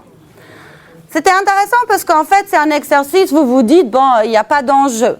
J'ai fait ça avec des groupes d'une dizaine de personnes, et tout un coup, le groupe commençait à avoir vraiment de la colère, du mépris. C'était assez intéressant, avec un petit exercice de rien du tout, de voir les dynamiques émotionnelles émergeant. Il y en avait un, du coup, qui régulait, qui a pris l'initiative de régulation de l'émotion groupale, et il a dit, dans les trucs là qu'on a, il y a du rhum. Pourquoi on ne le boit pas, on fait la teuf, de toute façon, on va tous mourir. Voilà. Comportement qui a été déclenché du rire au niveau du groupe. Et là, on a pu assister à un remaniement du climat émotionnel du groupe. Donc ça s'applique à différents niveaux. La régulation sur l'attention. Mais attention, il y a aussi, en fait, il n'y a aucune stratégie qui est efficace en soi ou pas. Ça dépend des situations, des individus. Donc, il y a aussi des fois, on porte de manière exagérée notre attention sur les éléments négatifs d'une situation. Et là, on va en fait augmenter tout ce qui est autour des pensées hostiles et des comportements d'incivilité et d'agression. Et on a pu observer que les individus qui ruminent vraiment tout ce qui est hostilité, pensée hostile, etc., le potentiel de passer au comportement d'agression, d'attaque est beaucoup plus élevé que chez des individus qui ont plutôt tendance à arrêter et de mettre la situation de côté et de s'engager sur autre chose. Donc, après, on peut aussi réguler au niveau de l'évaluation cognitive. On a nos 5 étapes, donc on peut réguler, d'ailleurs tant chez soi que chez l'autre, sur est-ce que la situation est-elle vraiment si nouvelle ou est-ce que j'ai déjà affronté des choses similaires. Ou est-ce que la situation dans sa globalité est-elle nouvelle? Parce que des fois, on peut dire une situation est nouvelle, mais il y a des éléments connus à l'intérieur. Donc, on peut réguler à chacune de ces 5 étapes. Et en fait, j'ai juste listé quelques stratégies qu'on trouve un peu comme ça dans notre langage. Quand je dis je vais relativiser, là, je régule en fait au niveau de l'importance et des enjeux de ma situation. Oui? Il y a des vifs échanges. Ça va? On lit le shadow. Ah oui. Vous voulez que je vous lise? En essayant continuellement, on finit par réussir. Donc plus que ça rate, plus on a de chances que ça marche. C'est une évaluation cognitive pour changer l'état émotionnel dans lequel on se trouve. Donc on a relativisé, on a recherché les points positifs. Je ne dis pas que c'est une stratégie tout le temps efficace. Si je fais que positiver, et j'oublie les difficultés, et je ne regarde pas les difficultés en face, c'est peut-être pas efficace. Voilà. Chaque stratégie peut être efficace ou pas. Voilà. L'enjeu pour moi, quelque part, c'est quand je suis dans la mono-utilisation de stratégie, j'ai un champ très réduit pour agir sur mes émotions. Donc l'enjeu, quelque part, c'est la flexibilité pour avoir plein de stratégies pour pouvoir agir sur tout ce qui est les états émotionnels. Donc c'est aussi des fois examiner les croyances et les distorsions qu'elles peuvent comporter. C'est tout n'est pas toujours noir ou blanc. Voilà. Jusqu'à où quelque chose est vrai. Moi, j'ai vu ça pas mal chez les étudiants. Mais si je rate l'examen, de toute façon, ma carrière professionnelle est ratée. Alors, dernière année, master, c'est une des croyances catégorielles assez rencontrées. Je ne sais pas, vous connaissez mieux que moi les croyances. Donc après, on a vu, on peut réguler au niveau de la situation, de l'attention, de l'évaluation cognitive. Et bien sûr, au niveau de la manifestation émotionnelle, une fois l'émotion est déclenchée. Je ne vais pas les détailler tous, mais je vais détailler la partie neurophysiologique parce qu'en fait, c'est pas. Ce matin, on m'a reproché que du coup, j'attribuais une importance énorme à cette partie et pas aux autres. C'est pas là l'intérêt, c'est que en fait, souvent, on sous-estime cette partie activation physiologique. Parce que si j'ai des pics émotionnels qui me tombent dessus, des pics de stress, mon éveil physiologique va être de plus en plus intense. Et plus l'éveil est intense, moins je vais pouvoir réguler. En fait, il y a un seuil. Quand l'activation est tellement élevée, la régulation, ça ne peut juste plus fonctionner. Il faut redescendre déjà la partie physiologique. Donc, il y a quelques techniques. Vous connaissez certainement relaxation dirigée. C'est respiration ou contraction, relâchement. Mais aussi les étirements. Et je trouvais ça intéressant parce que j'ai travaillé avec un militaire et lui, en intervention, carrément, il procède à des étirements parce qu'en fait, tout ce qui est stress, émotion ramène les membres vers le corps. Alors, des fois, il s'étire, ce qui apaise, du coup, toute l'activation physiologique, émotionnelle et du stress. Les techniques plus relaxation dirigée pour apaiser ces parties-là. Des siestes flash aussi. On peut s'autoriser à faire des siestes flash. C'est bien pour récupérer notre corps. Et aussi, en fait, moi, je mets ça, c'est aussi boire de l'eau et pas que du café et que des excitants. Mais c'est aussi autour de manger des vitamines. Et moi, j'ai vu un reportage dernièrement, j'étais fortement frappée par la surconsommation des élèves des sodas et de toutes les barres chocolatées qui activent un éveil physiologique quand même assez important, qui peut être aussi source d'une excitation corporelle, qui via le réseau associatif va être tout d'un coup associé à la colère, alors qu'au fond, il n'y en avait pas réellement. Arrive un événement déclencheur, il y a eu amorce. Donc, pourquoi je mets aussi boire de l'eau, des vitamines et faire attention aux excitants. Donc, réguler, oui. Concrètement, on a vu quelques stratégies. Mais concrètement, pour pouvoir réguler, j'ai besoin de caler des étapes avant. J'ai besoin déjà d'identifier.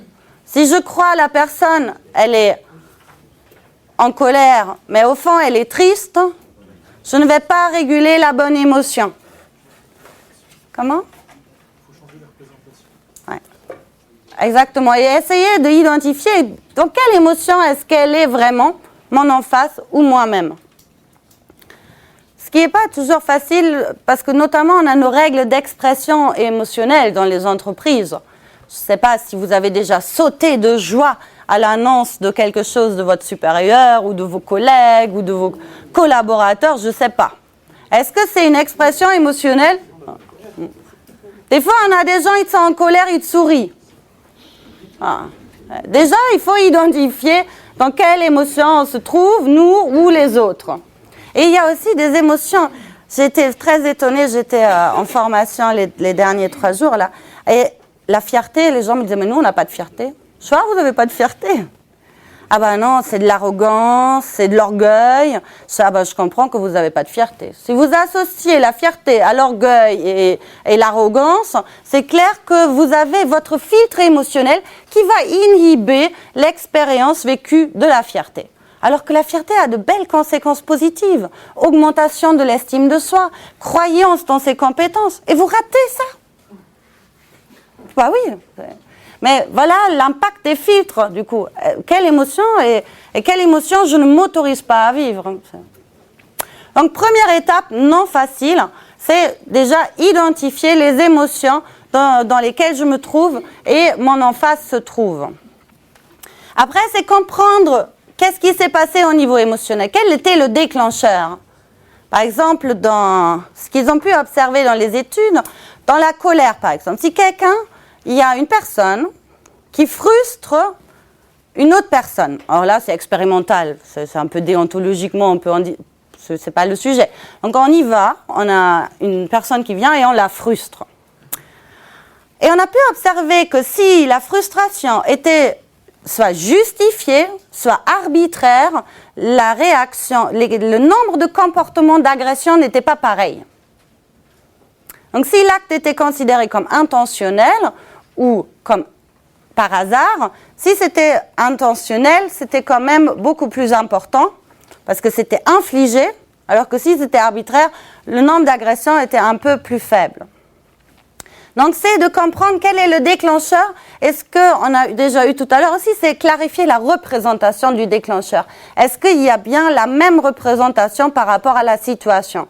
Et est-ce que il n'y a pas eu une déformation via nos filtres des réseaux émotionnels qui déforment en fait le déclencheur réel? Donc, chercher à comprendre les émotions. Et c'est une fois, on a cherché à voir qu'est-ce qui m'a déclenché l'émotion, qu'est-ce que ça m'a induit comme tendance comportementale primaire, qu'on va pouvoir réellement mettre en place les stratégies de régulation ou s'entraîner aussi à la régulation. Et du coup, avec tout notre ensemble de stratégies qu'on peut déployer tout au long du processus émotionnel. Et je le redis, l'enjeu, c'est, comme il n'y a pas de stratégie efficace en soi, l'enjeu, ça va être en fait de développer une flexibilité dans les stratégies. J'aime pas l'idée en fait en tant que telle, mais je vais le donner quand même. C'est vous avez comme un fort, vous voulez prendre un fort. Vous prenez tous les chemins d'accès pour aller le prendre, non? Voilà, si l'objectif c'est de le prendre. Si vous voulez réguler l'émotion, prenez toutes les portes que vous avez pour aller la réguler. Donc voilà, on a vu plusieurs portes différentes qui peuvent nous aider à réguler les émotions. Donc, j'ai amené ce petit schéma juste en fait pour dire qu'il y a quelque part autour d'une une zone d'homéostasie de notre vie émotionnelle. Et on va vivre des pics émotionnels au cours de la journée. Et si on ne régule pas, en fait, on régule pas entre les pics, ça va être difficile de contrôler quel que ce soit ou d'influer sur les conséquences. Donc c'est en fait parce qu'on régule entre les pics émotionnels qu'on va pouvoir revenir à un niveau d'émotion peut-être plus calme, un niveau d'activation physiologique plus calme, que le prochain pic, quand il arrive, on va pouvoir le gérer. Parce que si, par exemple, vous avez un pic de colère, vous ne redescendez pas de votre colère, il y a un autre pic de colère qui arrive, un autre stress qui vous tombe dessus, bah vous imaginez, ça va submerger notre corps, notre cognitif et tout. Et, je le rappelle, plus l'intensité est forte, moins on va pouvoir réguler. Donc, tant chez soi que chez l'autre.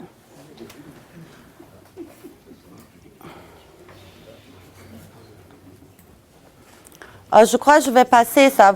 Ils vont avoir vous allez avoir les slides. Donc je vais passer parce que je vois comme ça on a quand même encore du temps. Oui, je vous avais dit, il y a d'autres techniques. Vous connaissez la communication non violente, peut-être, communication empathique, voilà. C'était juste... Donc, je vais essayer de conclure, en fait, en essayant de retracer d'où on est parti pour arriver où. Alors, l'agression, on la définit comme un comportement social à une situation perçue comme aversive.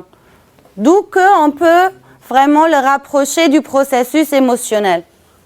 C'est un peu le processus émotionnel associé aux états affectifs négatifs. Voilà, et vous l'avez la définition de l'émotion en dessous. Les émotions influent nos comportements, nos cognitions. Donc, on a certaines émotions qui vont être plus, qui comportent des potentiels à l'agression, et d'autres qui sont plus, qui inhibent ce potentiel, voire sont promoteurs de comportements prosociaux. Donc, pour cerner un peu le passage d'un potentiel d'action au déclenchement de l'acte, du comportement, on a fait référence à ce qui étaient ces réseaux associatifs et l'expérience émotionnelle autour des émotions qui fonctionnent comme un filtre par rapport à notre manière de voir, d'interpréter et de percevoir le monde. Et puis, on a vu qu'il y a différents leviers, je ne fais pas du tout l'exhaustivité, donc c'était quelque part. Les émotions positives peuvent être protecteurs et inhibiteurs face à ces comportements plutôt antisociaux. Et on a fait un focus sur les compétences émotionnelles qui peuvent se déployer, donc les stratégies de régulation à tout niveau du processus de la situation via l'attention, l'évaluation cognitive avec ces 5 étapes. Donc, nouveauté, plaisir, déplaisir, menace, importance par rapport à nos buts et objectifs, le contrôle perçu sur la situation et la signification normative, qui ensuite, ces évaluations vont déclencher la nature plaisante ou déplaisante de l'émotion, ainsi que son intensité, qui elle se manifeste donc à travers des comportements, des cognitions, nos pensées, des aspects physiologiques, expressifs et de l'expérience subjective. Précisons en dernier que les émotions ont à la fois des conséquences positives et négatives, que l'émotion en elle-même, elle est plaisante ou déplaisante. Donc c'était... Je vous remercie.